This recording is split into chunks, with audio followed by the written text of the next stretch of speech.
Jennifer, I am so excited that you are here today. And for those of you who are watching live, welcome. If you're not watching live, still leave comments or questions here on the video, and we will come back to them later. Here at the beginning, I would love to introduce you all to Jennifer Pepito, who is a repeat guest on Homeschool Conversations with Humility and Doxology. Here at the beginning, Jennifer, could you just tell us a little bit about yourself and your family and how you got started homeschooling? Yeah, I am the mom of 7 children. And when I was a young woman, I didn't really think about having kids hardly at all. But once we started having them, we were just having so much fun and loving being parents. And so we kept going.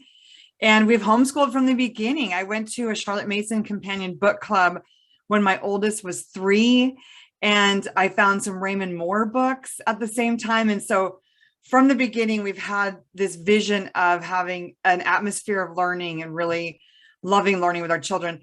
My kids are ages 28 to 13 now. So sadly, my homeschooling, my own children days are kind of ending. I only have 5 years left, but I'm hoping I'll get to have a part in homeschooling grandkids. I have my first one was born on Father's Day. Oh, congratulations. That's really exciting. And I love getting to talk to moms who are still in it, but also have those years of experience, because I think it brings a really important perspective. And I appreciate getting to learn and getting to share that perspective with other people. I don't think I know a single homeschooling mama who is not at some point worried that she was failing her kids. I mean, I can definitely see that in my own heart some days. Jennifer, where do you see the root of that fear, and how does that fear affect ourselves and our homeschooling and even our children and families as a whole? It's funny that you ask. The book, I know we're going to talk about it later, but I have a chapter in there on that exact fear, because I feel like that is so common for us as moms, that especially as homeschool moms, where almost everything feels like it's on us. Do you know what I mean? We're the ones who are educating them. We're the ones who are parenting them. We're the ones who are teaching them manners. And so if they are not doing well in an area, it can feel very heavy to us. We can feel very responsible. And, I think that all fears stem from a root lie that we aren't loved. If we in the very core of our being believe that we're loved and accepted, then we can be a little bit experimental with our lives and not be so afraid of making a mistake. If we at the core of our being believe that we're covered by grace, then we can, try things and experiment a little bit and not be so nervous about diverging off of the right way to do things. And, I think the best way to overcome that sometimes is just experience, but also maybe I can't remember if this is a faith-based audience. Humility and doxology implies yes. Yes. But to me, I think a real core in overcoming all fear is knowing scripture, because there is sort of a call to the perseverance of the saints. And I think that's what we have to do in overcoming all of our fears, is just keep doing the right things. Like when you are a farmer, if you go out and plant a garden, you don't get the harvest tomorrow. And I think as homeschool moms, sometimes we're doing the right things and we're not seeing immediate results, and it can feel so discouraging. But I think we have to look at it in terms of faithfulness, that we just keep reading the books and doing the narrations and notebook pages and reciting the poetry, just doing the right things over and over again, trusting that eventually the results will show themselves. And with some of our kids, it might be when they're 13 or 14. Some of them, it might be in their 20s. I heard of a really accomplished Charlotte Mason mom. One of her kids wasn't speaking to her for a few years. And I'm sure in that season, she thought, we missed the boat. We did something wrong. But I think that that relationship is being restored. And I think that as we are faithful, we will see the fruit of our efforts. Because at the end of the day, the fruit doesn't depend on us, right? Exactly. One of the things I think this is on my homepage. I should have looked it up ahead of time. But one of the reasons why I wanted to talk to you, and I'm excited to be able to chat about this topic, is this idea about our identity and where we put our hope as homeschool moms is really a key part of what I try to communicate and encourage at Humility and Doxology, because we have all of this fear, worry, and anxiety that we aren't enough, that our homeschools aren't enough. And I'm convinced that it's gospel hope alone that can really free us from that. Because if our identity is in how good a job we're doing on any given day, then we're going to have these ups and downs, because some days we're doing great. We're like, yeah, I've had ourselves in the back, like, look at me rocking this homeschool mom thing. And then other days we just really, that delusion is removed and we see our brokenness, and then we're despairing. And it's only when we can say, oh, we can rest in this work that Jesus has already done, then we are loved, right? We're loved because he's already done the good work, and we can move forward in freedom there. So it makes such a huge difference. And I love that you brought up misplaced identity, because I do think, you see like Mason homeschool moms judging each other for not being Charlotte Mason enough. Or you see, homeschool moms judging like moms who've chosen another educational path or who've chosen philosophy. And I think sometimes we judge people in an effort to affirm ourselves and affirm our own identity. But when we know that our identity is safe in Christ, we're not homeschooling to prove ourselves. We're not homeschooling to show that we're good people, or that we are smart, or that we are the best at something. Like, it's nothing to do with it out of faithfulness. And so if our identity, like you said, is safe in the work of Jesus Christ, then our homeschooling efforts can be just an offering to Jesus, instead of, oh, look at me, I'm so great at this, or look at me, I'm horrible at this. Yeah. I'm even homeschooling, which obviously is a good thing. Like, I homeschool, I love homeschooling and talk about homeschooling, but it would be a very bad God, right? It makes a very terrible idol. So as soon as we get things out of order, suddenly we're back in that bondage. And I just see that idolatry really leading to those fears that we face, I think. So it's true. And I've been there, done that. Like, I think all of us struggle with it. I definitely have done lots of comparison and feeling great because my kids are doing great, and then feeling like a loser because I had kids who are struggling. Like, I have been there, done that. I think it's very common for us as moms. And sometimes just knowing that you're not alone, that what you're facing is not unique to you, that everybody deals with this, is helpful for overcoming. Yeah, definitely. Well, in your experience, because, you've been there, you've kind of worked through some of these challenges. I'm sure not that you never face them still, but how can we tell ourselves truth? How can we tell ourselves true stories, as opposed to letting these lies and these fears kind of take over our mind?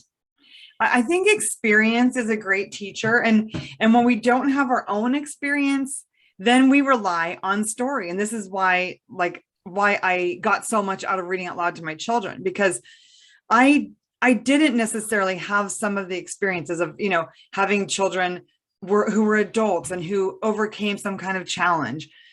I didn't have that experience, but I could read books like Mere Motherhood by Cindy Rollins, and how they, navigated launching their children, or, read about some of the even biographical or fictional books like The Endurance or Little House on the Prairie, and see how they faced their challenges.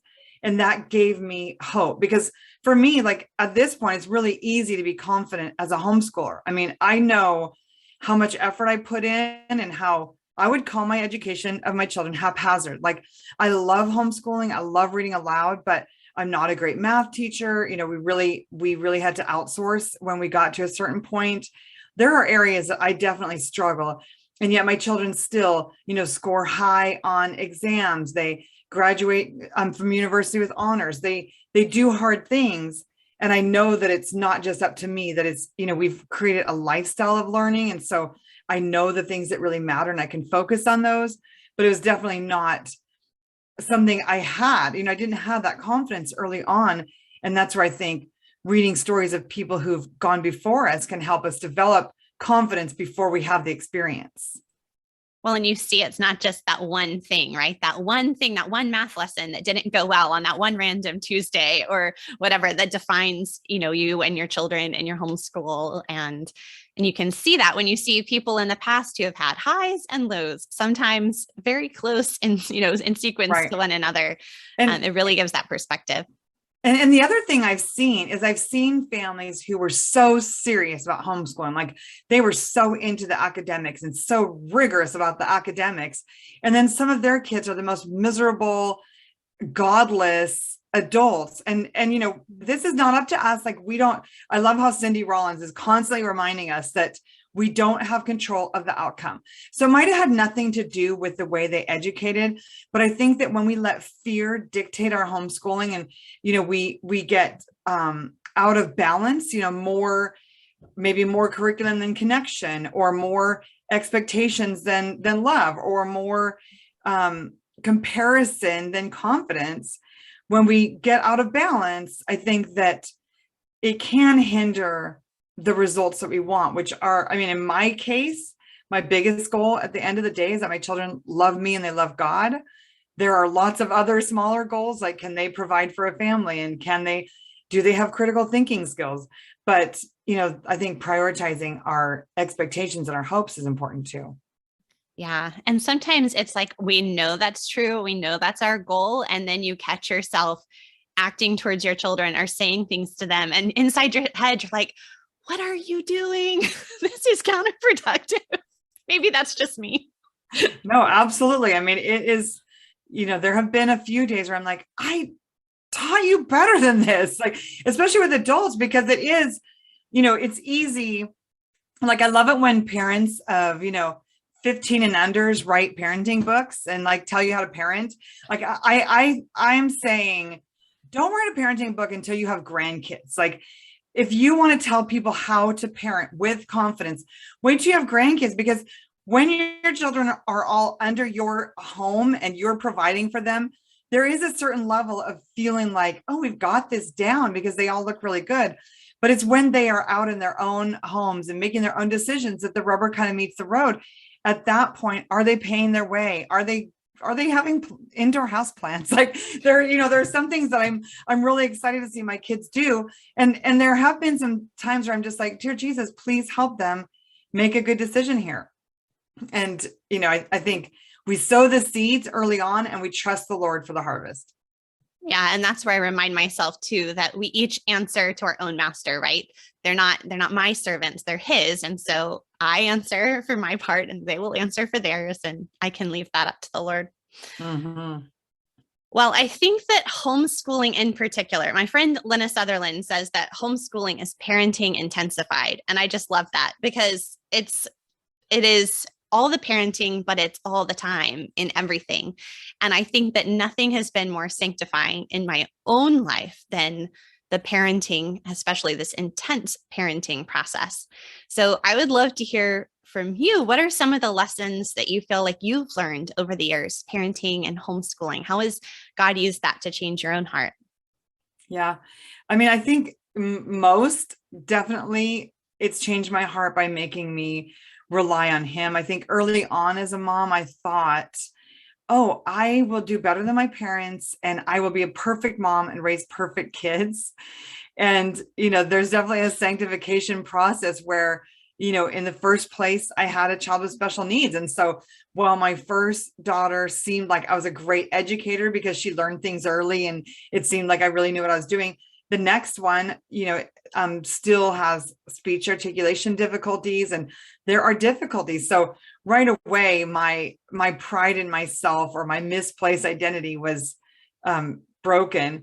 But I think that is parenting. Parenting is so sanctifying. And the thing is, when we don't have anything else, when things are broken or there is disappointment, that's when we get hooked in close to Jesus. That's when we learn to like hang our hopes on Jesus.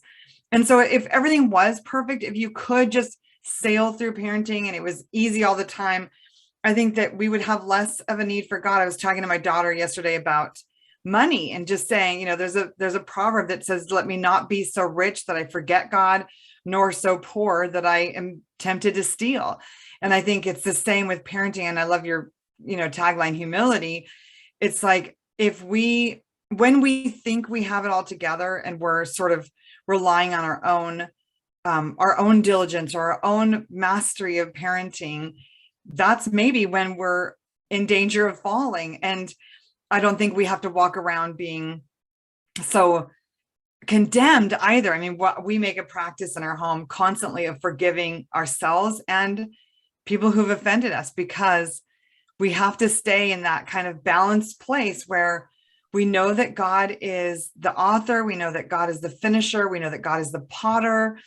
And so we're ready for him to mold, but we're also taking authority in our own lives and not just sitting there feeling so ashamed and helpless and hopeless. Yeah. The story you told at the beginning, thinking, oh, I've got all this together with one child, and then another child the Lord uses to show you your own pride and your own weakness. This is kind of a silly example, but with my firstborn, he loved vegetables. Like he would just eat them all the time. You would just like pour a can of green beans on his tray, on his high chair, and he would eat them all. He loved broccoli. And I was like, well, obviously it's because I'm such a good mother. All these other mothers who have children who are picky eaters, obviously they just need to come learn from me. and then, another child came along who did same thing, same parents, same style of eating and serving food, and just had a very, very different experience. And that was just one of those kind of silly ways, but one of those ways that God showed me my own heart, how I was really thinking I was all that, when he was kind of like, no, these children are just their own unique people, and you're going to have to trust me for every bit, whether it's vegetables or more important things. Yes. And it's hard sometimes to say that. Like, if there were some older moms who I remember when I had, 4 children, 9 and under, tried to say some things to me about parenting teens or about marriage, or, tried to talk to me a little bit about some of the hardships. And I was like, pshaw, not for me. Like, I will be able to do this so perfectly that we won't have hardships. But, time and experience are great teachers.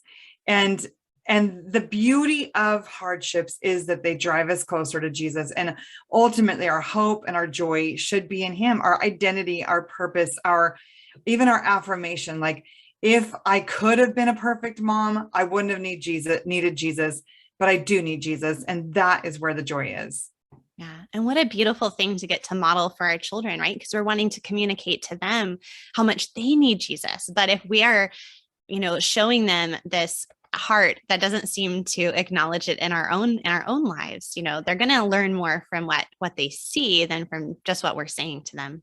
Right. And I think a lot of brokenness happens in families. Like, if you were to trace back families where kids walked away from the faith or they walked away from their family, I think at the root of that is probably a lot of defensiveness on the part of the parents. Like, instead of parents, I think we're so desperate to be good parents that if our kids come to us and say, hey, I feel like you did this wrong or you blew it or something, I think the automatic reaction is to be like, well, I did my best, or it's your problem, or you're the one who's got a problem. But defensiveness is what drives home bitterness and drives that wedge.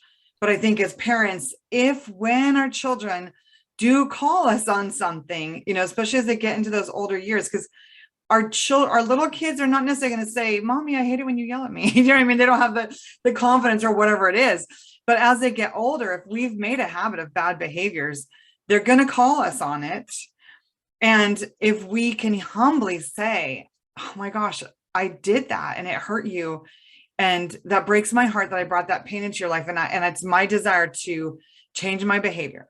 If we can humbly, and like most of the time, things that we do to offend our kids is completely accidental. Like, we are just trying so hard. And especially, when you have multiple children, or you're working, or you have marriage or financial issues, there's all these other things that come into play and cause stress and conflict. But it doesn't take away the pain our kids faced. And how would we feel like if we went to our parents and said, this was something you did and it hurt me, and they were able to say, oh, that makes me so sad that you experienced that. And I love you, and I will work on improving that behavior. Like, how much beauty and closeness could be in our relationships if we started working through conflict in a more humble way. Yeah, that is a really a good reminder. I need to like sit with that and think about that for a little bit, but I'll have to do that after we're done. Jennifer, could you tell us a little bit about the new book that you've written? I believe the title is Mothering by the Book, right? Tell us all about it. Yeah, so it's very tongue in cheek. It's Mothering by the Book, but it's not a parenting book. It's really about how I overcame so many of my parenting fears. I mean, I love my kids. I don't think of myself as a fearful person. Like we go hiking and I go sailing and I lived in Mexico off grid. Like I do things that are dangerous, but mothering just brings up all these fears. We're worried about their safety and their health and their spiritual life and whether we can do enough. It's just so many fears. And so I was a normal mom with all these fears, but I was reading out loud to my children every day because we're a Charlotte Mason homeschool family. And as I read, I took lessons from the books I was reading and hope. And, I had read a lot of parenting books, but it really was the literature, the biographies and the fiction that really kind of modeled for me. And I think that's why Jesus told lessons in parables. When we tell a story, it's easier to get a picture of what that looks like.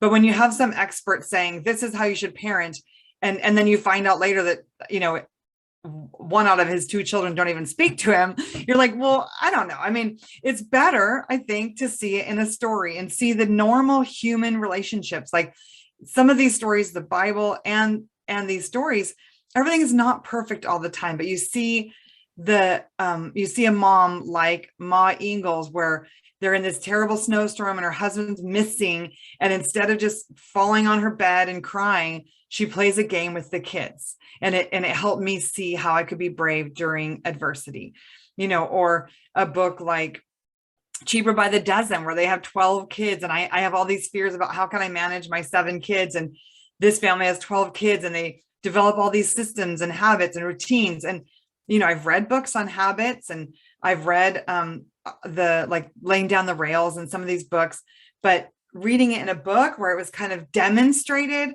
was just so much more compelling for me. So that's what Mothering by the Book is all about. It's about the stories that helped me overcome fear and the lessons that I learned. So I think it's going to be really encouraging for moms because we do, some of us, our fear is about our children's education. Some of it's about our safety. But I think as moms, we all face fear.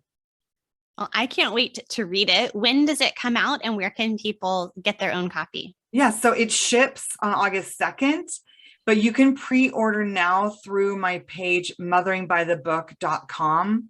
And there's a little form on there. If you put your order number in, I'll send you, my daughter and I recorded 13 videos talking about the steps to overcoming fear that I write about in the book. And there's a book list. I know your community loves to read. So there's a book list of books for mom and kids for overcoming fear. There's a peaceful life. It's kind of an intentional life planning book and also a free planner. So when you pre-order, you get $50 worth of bonuses if you just fill out that little form with your order number. Oh, that is awesome. Okay. I will get that link and put it in the notes for this video. That is great. Yeah. The power of story is so incredible to teach us, to show us different parts of ourselves, but also to help us see into other people's lives. I love the way that it helps us to love our neighbors better and just to think about the world in a deeper, more meaningful way. Yeah. I'm so encouraged by stories. It's such a gift that so many people have taken the time to write down their stories so that the world could be encouraged. Well, speaking of stories, even though this is not a usual podcast episode, it's a live recording. I still am going to ask you the question I ask all my guests at the end of each episode, which is just, what are you currently reading lately? Yeah, I just actually posted the books that I finished in June. One of them, Atlas Shrugged, I finished last night. It was such a chore in a way. There's so much to learn from that book, but it's so long. So I posted about that this morning on my Instagram, but the ones that I'm still reading are Run with Horses by Eugene Peterson. It's really beautiful. And then I just started Passion Driven Education by Connor Boyack. I don't know if you've read that one. I haven't read that one, no. Yeah. And I've been going through, I got like an advanced copy of The Wild and Free Family, which is amazing. So I've been reading that.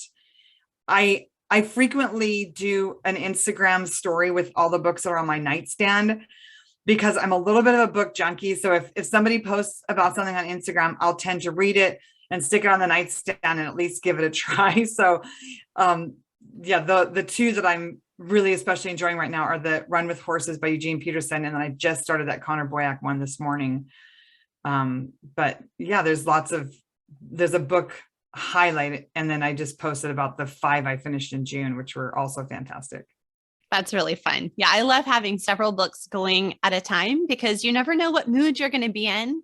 And sometimes you just don't want to read the next chapter of one book. So it's good to have a few other things going. Yeah. And I think Charlotte Mason talked about having, something like having basically a variety of books going so that depending on what you needed. And, for me, it's kind of, I'll usually have a fiction book and then a devotional book. And then there might be like an economics or homeschool or something else I'm learning about. I love that. Jennifer, where can people find you all around the internet? Yeah. So I'm on Instagram at Jennifer Pepito. My homeschool resources are at thepeacefulpress.shop. And then you can find that page for my book at motheringbythebook.com. Great. And I will have all of those linked up in the notes for the video. Thank you so much for taking the time to chat with me today. Oh, it was delightful. Thanks, Amy.